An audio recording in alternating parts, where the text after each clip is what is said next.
Boa noite, pessoal.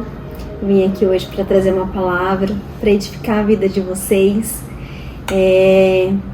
Existem os dias maus e os problemas que desencadeiam o dia mau.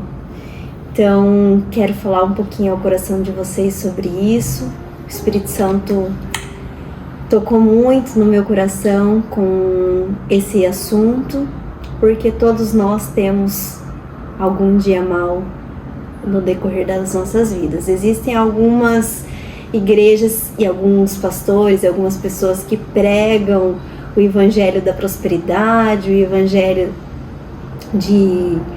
um evangelho falso, para que acreditamos que somente teremos vitória, e não funciona dessa forma, porque o dia mau ela aparece, e se nós não tivermos esse entendimento de Deus, quando isso nos acontecer, pode nos desestruturar emocionalmente, espiritualmente, fazendo com que até a fé seja abandonada. E se o próprio Deus mandou o seu Filho nesse mundo como carne, como pessoa, para viver o que nós vivenciamos diariamente, e a palavra do Senhor conta que Ele sofreu como nós, Ele teve os seus dias maus, porque nós não teríamos um dia mau em nossas vidas. Então eu quero compartilhar com vocês o que acontece dentro do nosso coração, dentro da nossa mente, quando esse dia mau chega. Lá em João 16:33, Jesus nos fala: "E disse essas coisas, para que em mim vocês tenham paz. Nesse mundo vocês terão aflições, contudo, tenham ânimo, eu venci o mundo."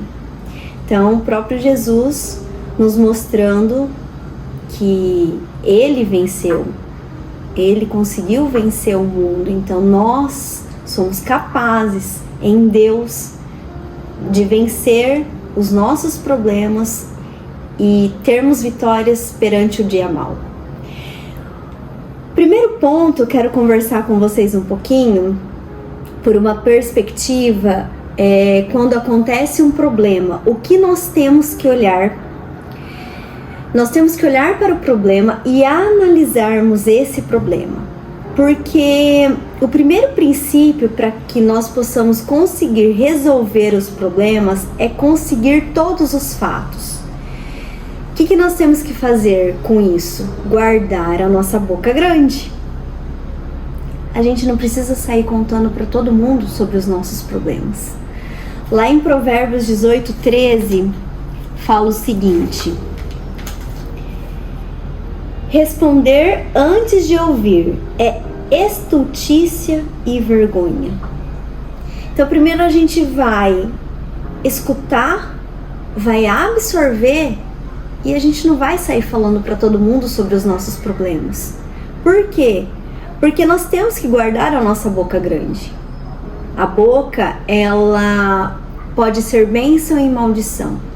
E se a gente não pensa antes de falar, o problema pode virar maior ainda. Então, esse é o nosso primeiro princípio. O segundo princípio é manter a mente aberta às novas ideias. Com quem você conversa sobre o seu problema? Você tem alguém que pode te aconselhar, mas aconselhar corretamente? Ou você tem alguém que fica jogando setas, jogando maus pensamentos, jogando muitas vezes conselhos que perante Deus não é segundo os princípios dele? Então, o coração, lá em Provérbios 18:15, diz o seguinte: "O coração do sábio adquire o conhecimento e o ouvido do sábio busca a ciência." Então, nós temos que ter a inteligência emocional para buscarmos a quem recorrer, para essa pessoa nos aconselhar de uma forma correta. De repente, um líder espiritual, ou um pastor, alguma liderança que caminha com você, ou até mesmo os nossos pais, os nossos avós, que são pessoas mais sábias, né? Então nós temos que ter essa inteligência de, quando vier o problema, avaliar o problema e correr para a pessoa certa. E o terceiro princípio é ouvir ambos, os dois lados da história. Então nós temos que ter um cuidado para que a gente não julgue a pessoa que nos ofendeu, ou às vezes pode ser uma mãe, ou às vezes um marido. Então, antes de nós falarmos algo, tomarmos alguma decisão, nós temos que avaliar toda a situação e entender o outro lado da moeda. Lá em Mateus 7, do 1 ao 2, diz o seguinte, vamos lá. Hoje a gente vai passear bastante aí na palavra do Senhor, então tenha paciência, e quem tiver com a sua Bíblia pode ir abrindo conforme for falando os textos, tá? Então Mateus 7 diz o seguinte, Mateus 7, do 1 ao 2: Não julgueis, para que não sejais julgados, porque com o juízo com quem julgares sereis julgados, e com a medida com que tiverdes medido, vão há de medir a vós. Deus vai julgar a gente conforme a gente julga o outro. E nós não temos o direito de julgar ninguém. Nós não estamos aqui nesse mundo para julgar alguém, julgar a atitude do próximo. Nós estamos aqui para amar, para perdoar. Então, nós temos que tomar cuidado com esse princípio. Nós temos que conhecer primeiro o lado, nos colocarmos como se fosse o próximo, termos compaixão do próximo, entender o próximo, para daí tentar amenizar o problema em nós. Em Provérbios 18:17 fala o seguinte: o que primeiro começa o seu pleito significa defesa, justo parece, mas o seu companheiro o examina. Então, da mesma forma que eu estou julgando alguém, a pessoa que eu estou julgando também está me olhando e está me examinando. Se eu quero estar parecido com o Senhor, eu não posso ter essa atitude com o meu próximo, por mais difícil que sejam os seus problemas, por mais tortuoso que seja aquele dia onde você não consegue visualizar o tamanho da proporção do local que você tem que enfrentar, do problema que você tem que enfrentar. Não cabe a nós a julgar. Então nós temos que ter esse cuidado para que a gente possa entender, ter o entendimento do problema. Feito isso, conseguimos pelo menos ter um entendimento da dimensão daquilo que nos fez mal. O segundo ponto é que nós temos que guardar o nosso coração. A palavra do Senhor nos fala em Provérbios 4:23 que, sobretudo, o que se deve guardar, guarda o teu coração, porque dele procedem as fontes de vida. Por que temos que guardar o coração? Porque quando nós estamos diante a uma situação que talvez não foi causado por nós, talvez sim você seja uma vítima, e você visualiza o problema e fala: Deus, por que eu estou vivendo esse problema? Por que eu estou tendo que viver esse dia mal? E se eu não guardo o meu coração, eu alimento a minha alma. E do que eu alimento a minha alma? Eu alimento a minha alma de angústia, de desespero, de frustração, de decepção. E o nosso coração, ele começa a se abater e a gente começa a ficar totalmente sentimento, sendo que nós temos que ser, nós somos corpo, alma e espírito, mas a palavra do Senhor, Deus nos manda ser espírito, alma e corpo. Então, o que me conecta a Deus tem que ser mais forte do que a minha emoção.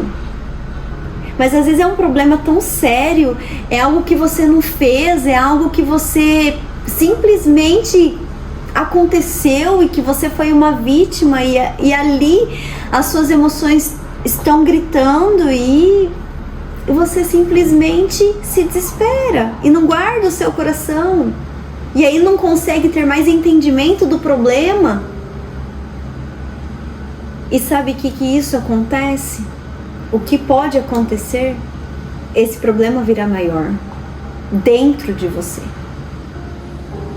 Então, sobretudo, nós temos que guardar o nosso coração. Jesus, quando ficou sabendo que Lázaro havia morrido, a palavra do Senhor fala lá em João 11 que Jesus chorou. Mas se Jesus, que é onipotente, onisciente e onipresente, já sabia que Lázaro iria ressuscitar, porque o próprio Deus, Jesus, iria ressuscitá-lo, por que ele chorou? Ele chorou em ver Marta e Maria, as irmãs de Lázaro, decepcionadas, frustradas, tristes com a morte do irmão. Ele chorou porque elas clamaram para que Jesus estivesse perto delas, para que ele pudesse curar, mas elas não estavam esperando que Jesus não queria a cura, Jesus queria o milagre. Ele teve sua alma naquele momento em conflito, não pela situação, mas por compaixão a elas.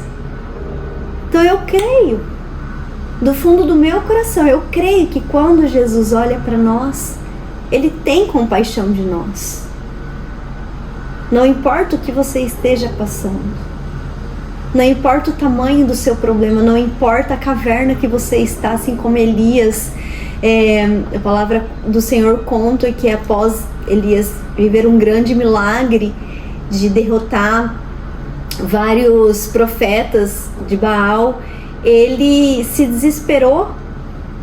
Ele, por ouvir que Jezabel queria matá-lo, ele simplesmente quis se esconder. Eu creio que ali ele estava num conflito interno, com uma depressão, e eu creio que ele, naquele momento, não lembrou de quem era Deus. Ele simplesmente olhou para o medo. Talvez o seu problema não seja um problema familiar, não seja um problema financeiro, mas seja um problema com você. E Deus essa noite está falando assim para mim, está falando para você, para se levantar, para falar: ó, minha alma, fica quieta, porque Jesus é mais forte do que as nossas emoções, do que a minha emoção. Talvez seja uma noite de reflexão, aonde pensar sobre a atitude de Jesus em ter olhado Marta e Maria e ter chorado, creio eu, por conta da compaixão dela, é olhar para nós, para o nosso interior. Eu estou tendo compaixão daquele que me feriu, ou eu estou tendo compaixão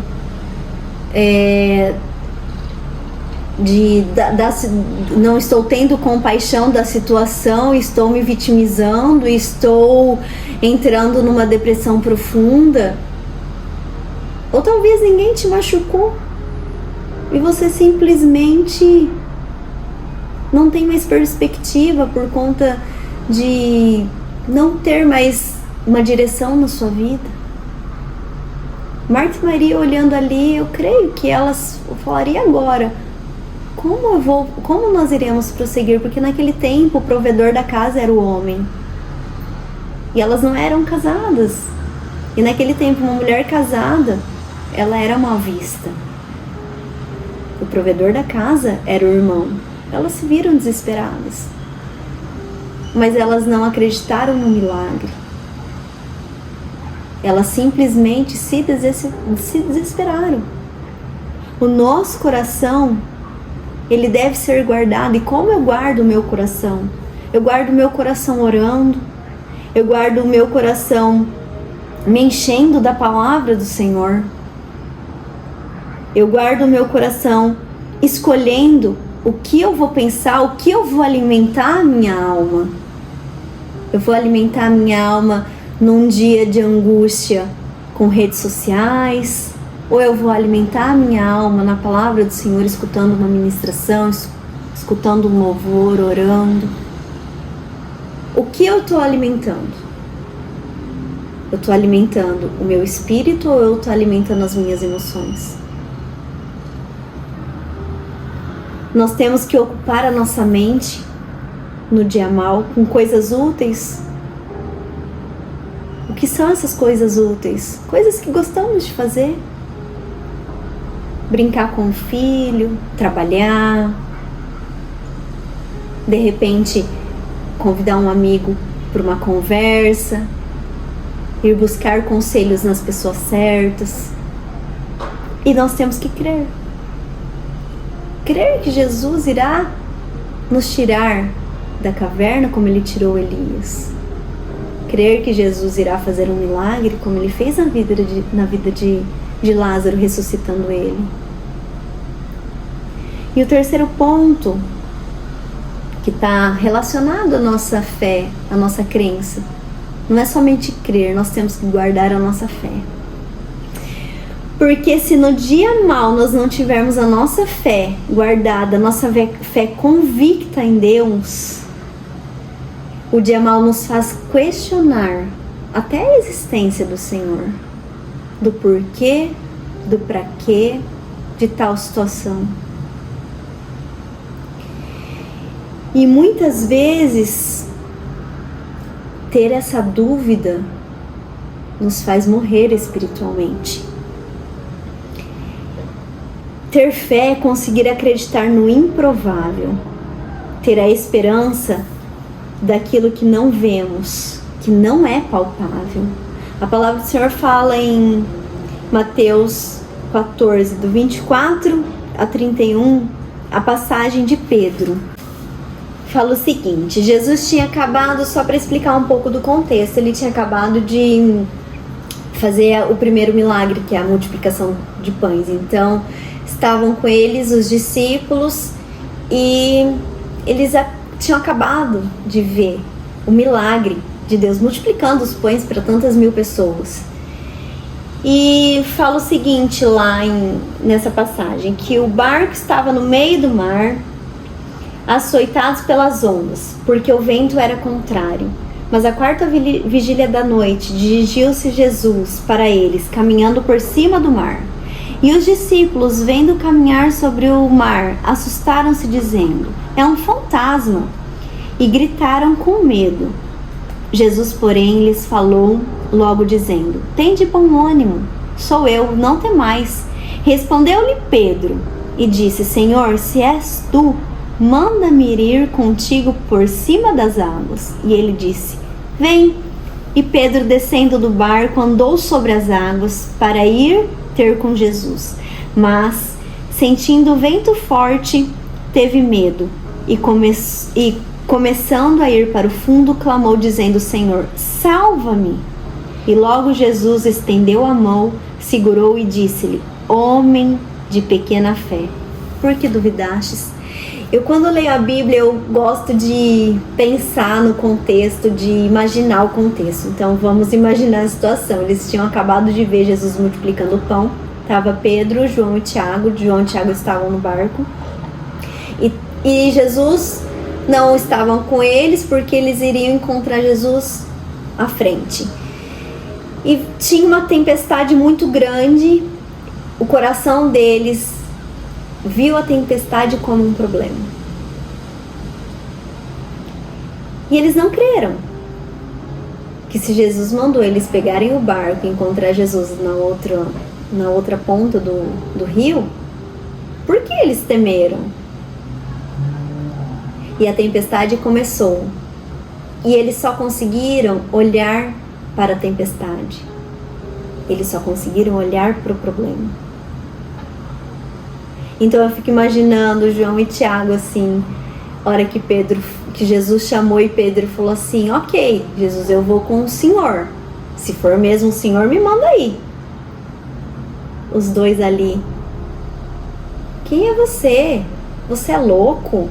Por que você está querendo ir? Você nem sabe se é Jesus ali te chamando para ir com ele? De verdade, eu imagino essa cena. E Pedro não olhou para os outros ventos.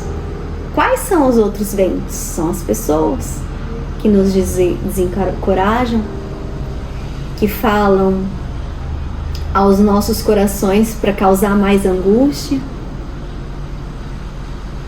Porque não basta ter somente um problema. Em cima desse problema sempre tem os arredores. E Pedro não olhou para isso. Pedro não olhou para o vento. Pedro olhou para o alvo, que foi Jesus. E o vento passava e ele andando sobre as águas. E eu acredito que veio um vento muito mais forte do que os outros que estavam na pele dele. A tempestade e a chuva. E ele olhou para esse vento mais forte, porque na nossa vida, na nossa caminhada é assim. Existem as tempestades pequenas, existem as tempestades grandes e existem os furacões.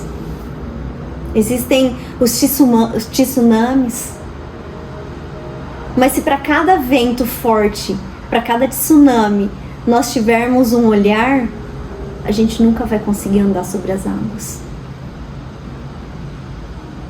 É muito maior o alvo do que o nosso problema. Porque se o dono da sua vida é Jesus, não existe problema para ele. Existe solução. E eu fico imaginando ele quase pertinho assim de Jesus, segurando, tentando pegar na mão de Jesus. Ele afundou por conta desse vento mais forte. Homem de pequena fé. Talvez você esteja escutando isso hoje e pensando: como está a minha fé? Eu estou olhando para onde? Se eu creio que Jesus está no meu barquinho, está andando sobre as águas, eu vou andar sobre as águas. Porque o mesmo Deus que fez ontem é o mesmo Deus que vai fazer hoje. Ele é muito maior do que o nosso problema. Não importa o tamanho da sua angústia, não importa o tamanho da sua decepção, não importa o tamanho do seu problema, o que importa é o tamanho de Jesus. Jesus é muito maior do que nós. Então, se ele é muito maior, ele é muito mais poderoso. E não existe nada, nem ninguém, que irá fazer com que os nossos caminhos sejam exatamente da forma que ele escreveu. Naquele momento Pedro olhou, mas em seguida Jesus segurou a mão dele. Por mais que a gente às vezes estremeça na fé, Jesus sempre vai estar segurando nas nossas mãos. Ele sempre vai olhar para você, ele sempre vai olhar para mim como um pai.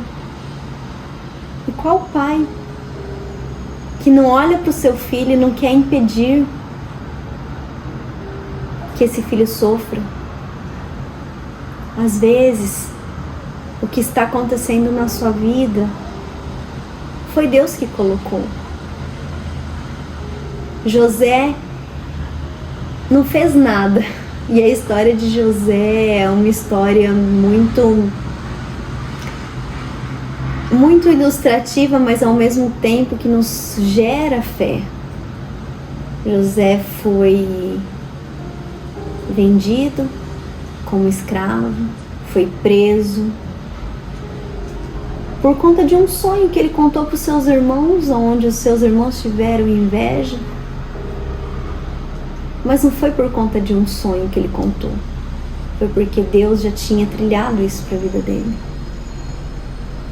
Talvez você não esteja entendendo o que está acontecendo ao seu redor.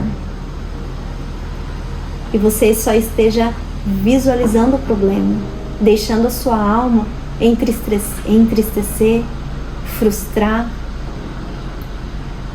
e questionando e perdendo a sua fé. Mas a boa semente é aquela que gera frutos. E para gerar frutos, Deus poda. E a poda dói. e a poda, deixa o nosso coração pequenininho, a ponto de falar: Deus, eu não aguento mais. Meu Pai, tira esse fardo de mim, tira essa cruz de mim, tira essa nuvem preta de mim. E Ele fala para você: filha, você aguenta porque eu tô aqui. Eu preciso que você passe por isso para o seu crescimento, para você gerar mais frutos. Talvez essa mensagem chegue ao seu coração só para você ter a convicção de que o que está acontecendo na sua vida hoje já foi escrita pelo Senhor.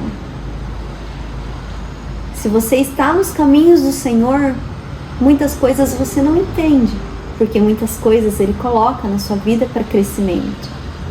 Agora, se você está em pecado, é apenas uma colheita. E talvez o Espírito Santo esteja aqui hoje para te dizer: filho, filha, arrependa-se. Ainda há tempo. Arrependa-se. Eu te perdoo, mas ainda há tempo. Eu sou o mesmo Jesus que segurou na mão de Pedro. Se converta o seu coração ao meu.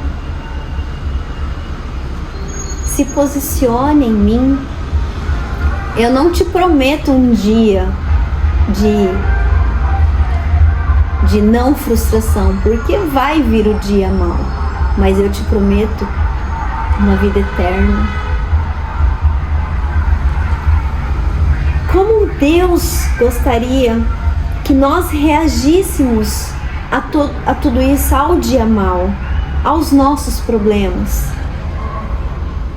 Primeiramente, os nossos problemas são inevitáveis, mas são também uma forma de nos ajudar a crescer.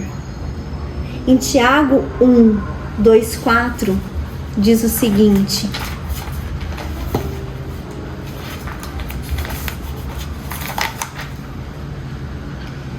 meus irmãos, tende grande gozo quando cairdes em várias tentações, sabendo que a prova da vossa fé produz a paciência. Tenha, porém, a paciência, a sua obra perfeita, para sejais perfeitos e completos, sem faltar em coisa alguma. Tudo é um processo. Tudo é um processo em nossas vidas. Tudo aquilo que acontece de bom ou de ruim é um processo para que a gente possa crescer espiritualmente, para que a gente possa ter uma inteligência emocional e crescer e amadurecer em Deus. Vai existir o dia mau, mas se existe o dia mau, nós podemos saber lidar com isso. Saber que os problemas muitas vezes é uma confirmação de que nós estamos sendo preparados para irmos para o céu. Em Tessalonicenses 1:5 diz o seguinte: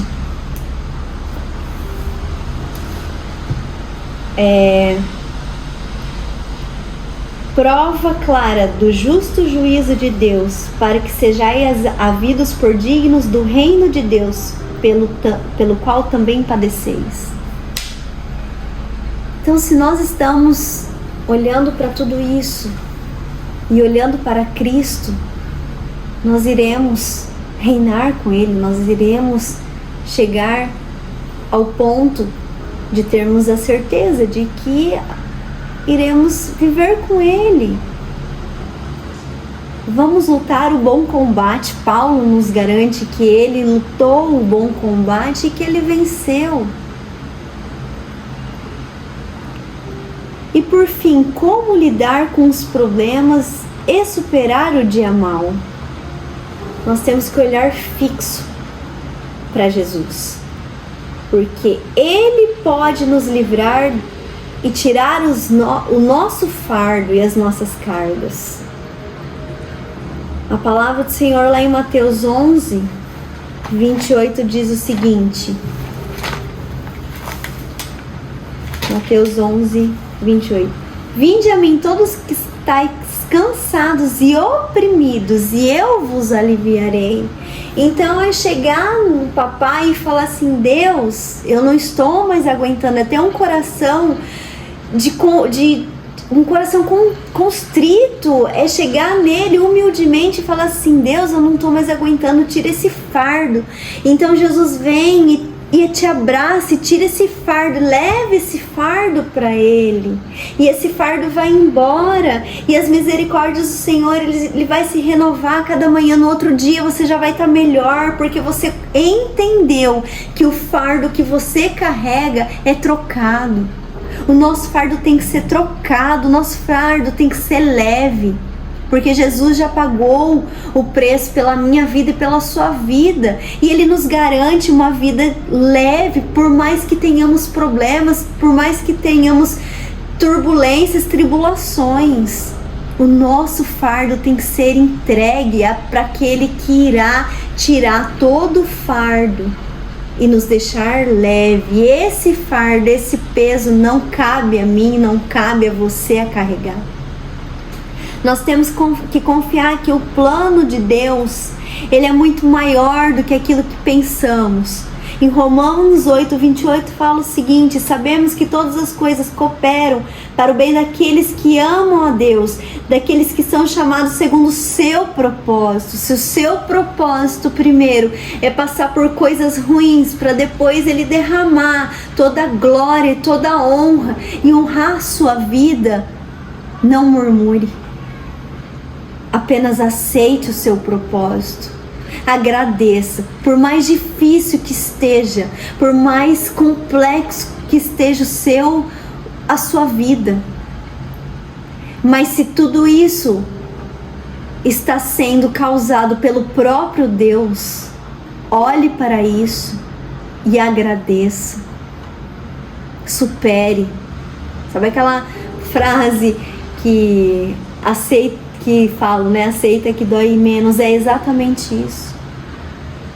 Porque Ele vai pegar toda essa bagagem, Ele vai pegar toda essa tristeza, Ele vai pegar todo esse testemunho, e em cima disso, toda a maldade Ele vai derramar da sua bondade. Ele vai derramar novo óleo, nova unção, nova vida. Toda catástrofe, toda maldição, a palavra do Senhor nos garante que Ele vai gerar bênção sobre as nossas vidas. E nós temos que confiar em Deus e não em nós. Nós temos que pegar o controle da nossa mão e falar: Deus, está acontecendo isso, tá difícil, mas eu confio no Senhor. Porque eu sei que o Senhor é o mesmo Deus que fez ontem e vai fazer na minha vida. Nós temos que entregar, porque a vontade de Deus é boa, perfeita e agradável. Em meio a um velório, em meio a uma empresa falida, em meio a um casamento desestruturado, ou até mesmo a um casamento que não deu certo, em meio a um filho com drogas, em meio a uma família totalmente desestruturada, em meio a tantos problemas, em meio a Covid, a vontade de Deus continua sendo boa, perfeita e agradável, porque Ele é soberano. Ele é soberano sobre a minha vida, Ele é soberano sobre a sua vida. E se Ele é soberano, nada fugiu do alcance do Senhor. Nada. Então, nessa noite, que Deus possa fortalecer, que Deus possa ter compaixão, porque eu creio que quando nós nos chegamos a Ele, Ele chega a nós. Quando nós estamos tristes, Ele olha para a nossa tristeza e o coração dele também se entristece. Eu sou mãe, eu tenho uma filhinha de 2 anos. Quando ela está triste, o meu coração dói. Mas antes de eu ser mãe, eu sou filha. E eu tenho um pai. E eu creio que o mesmo pai que é meu é teu. E o mesmo pai que olha para a minha dor, olha para a tua dor. O mesmo Pai que olha para o meu problema, olha para o teu problema. Basta você, basta mim, a olhar para Ele, a não olhar para a circunstância, a não deixar a nossa alma falar mais alto e a prosseguir em fé e em confiança. Que Deus abençoe a sua vida. Se você sentiu que esse vídeo tocou o seu coração, compartilha em suas redes sociais, manda para alguém que você sabe que precisa escutar uma palavra do Senhor motivador, uma palavra do Senhor para edificar a vida dessa pessoa. E que a paz possa reinar sobre a sua vida, o seu lar, em nome de Jesus. Amém.